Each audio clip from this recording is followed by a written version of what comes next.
Good morning everyone. मैं doctor Maya Agrawal, assistant professor SPC government college HP. Students, आज का हमारा टॉपिक है प्रपोजल और ऑफ़र।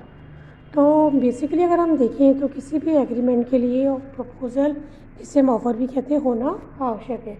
तो आज हमें देखेंगे कि प्रपोजल से हम क्या समझते हैं। तो अगर सरल शब्दों में अगर हम देखें तो प्रपोजल किसी भी व्यक्ति के सामने एक प्रस्ताव रखना, यानी अपनी ओर से कोई इच्छा व्यक्त करना या कोई बात रखना जिसके पूरा करने के लिए सामने वाले व्यक्ति की सहमति, स्वीकृति प्राप्त हो जाए। यानी प्रपोजल क्या है? एक व्यक्ति द्वारा अपनी कोई बात दूसरे व्यक्ति के समक्ष रखना, जिसका उद्देश्य उसकी सहमति प्राप्त करना होता है, प्रपोजल कहलाता है। तो अगर हम देखें तो प्रस्ताव एक तरह से किसी कार्य को करने के लिए सामने वाले व्यक्ति की सहमति प्राप्त करना इसका उद्देश्य होता है।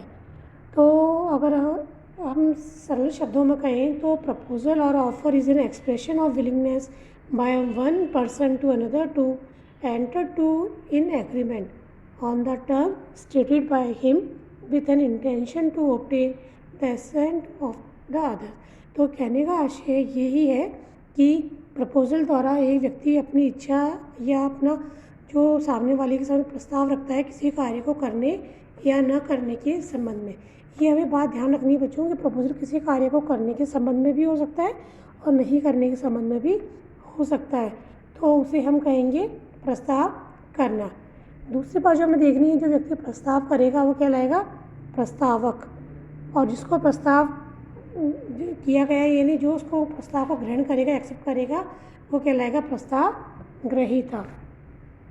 तो इस तरह से अगर हम देखें तो हमारी जो सेक्शन 2A जो कहती है कि प्रपोजल होना किसी भी एग्रीमेंट के लिए अत्यंत आवश्यक है कि जब तक आप प्रस्ताव नहीं करोगे, प्रस्ताव के बिना स्वीकृति किस पर मिलेगी। तो प्रस्ताव किसी भी एग्रीमेंट के लिए आधारभूत फंडामेंटल शर्त माना गया है कि जब तक आप प्रस्ताव नहीं होगा उसके बिना एग्रीमेंट का निर्माण नहीं हो सकता। जैसे राम श्याम से कहता है कि क्या तुम मुझे अपनी कार 10 लाख में बेचोगे। तो यहाँ राम ने श्याम के सामने एक प्रस्ताव रखा है, प्रपोजल रखा है, जिसके बारे में अब श्याम को एक्सेप्टेंस देनी। यदि वो चाहेगा अब तो अपनी स्वीकृति हाँ के रूप में उसे दे देगा, ठीक है मैं अपनी कार तुम्हें बेचने को तैयार हूँ। और यदि वो इनकार कर देता है तो प्रस्ताव पर स्वीकृति नहीं मानी जाएगी। तो यहाँ पर राम जो है प्रस्तावक माना जाएगा, और प्रस्ताव को किसको किया जा रहा है, वो प्रस्ताव स्वीकार करता मीन्स श्याम माना जाएगा। तो प्रस्ताव में हमें ध्यान रखनी है कम से कम 2 पक्षकार होने चाहिए। तो बच्चों, इस तरह से अगर हम देखें तो प्रपोजल में 2 पक्षकार हमारे सामने आते हैं, एक तो प्रपोजर ऑफर और दूसरा जिसको जो एक्सेप्ट करता है ऑफरी, ठीक है। तो इस तरह से अगर हम देखें तो एक व्यक्ति द्वारा दूसरे व्यक्ति के सामने कोई बात किसी कार्य को करने या न करने के सामने प्रकट की जाए, जिसका ये उद्देश्य सामने वाले व्यक्ति के मतलब जिसको प्रपोजल किया गया है सहमति प्राप्त करना हो, तो उसे हम प्रस्ताव करना कहते हैं। अब हम देखते हैं प्रस्ताव में क्या क्या बातें ज़रूरी हैं या क्या क्या विशेषताएं हो सकती है। तो नंबर 1, किसी भी प्रस्ताव करने के लिए 2 पक्षकार होने चाहिए। क्यों होने चाहिए? क्योंकि अकेला व्यक्ति किसको प्रस्ताव करेगा, ये संभव नहीं है। तो 2 पक्षकार होने चाहिए, एक प्रस्ताव करने वाला, दूसरा प्रस्ताव ग्रहण करने वाला। सेकंड बात जो हमें देखनी है, प्रपोजल जो मे बी पॉजिटिव और नेगेटिव। मीन्स प्रपोजल किसी भी कार्य को करने के संबंध में हो सकता है या किसी कार्य को नहीं करने के संबंध में भी हो सकता है। तो इसलिए प्रपोजल पॉजिटिव भी हो सकता है और नेगेटिव भी हो सकता है।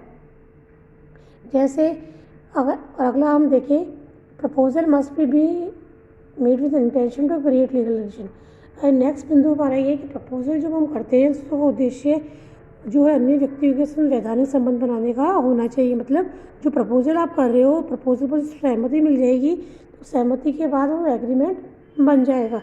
तो एग्रीमेंट बनने के बाद आप उसको कानून द्वारा परिवर्तनीय करवा सकते हो। तो प्रपोजल में ये होना चाहिए कि जिस प्रपोजल का उद्देश्य है intention to create legal relation भी माना जाना चाहिए। अगला बिंदु है हमारा, इट मस्ट बी सिग्निफाइड और कम्युनिकेटिव। मीन्स प्रस्ताव जो होता है, प्रस्ताव का संबंध होना चाहिए।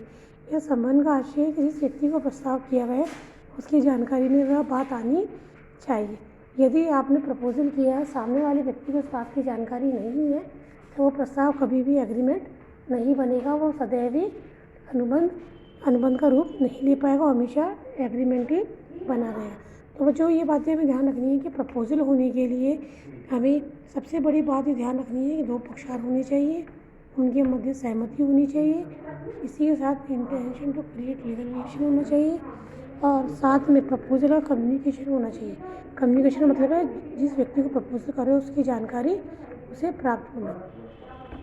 यदि जैसे मान लीजिए किसी व्यक्ति ने एक पत्र के माध्यम से किसी व्यक्ति को प्रस्ताव किया है कि वह ये कार्य करना चाहता है, लेकिन जिस व्यक्ति को प्रस्ताव किया उस तक की बात अभी तक पत्र के माध्यम से नहीं पहुंची, तो प्रस्ताव का संबंध नहीं माना जाएगा। तो प्रस्ताव तभी पूरा हुआ माना जाएगा जबकि प्रस्ताव का संबंध हो जाएगा।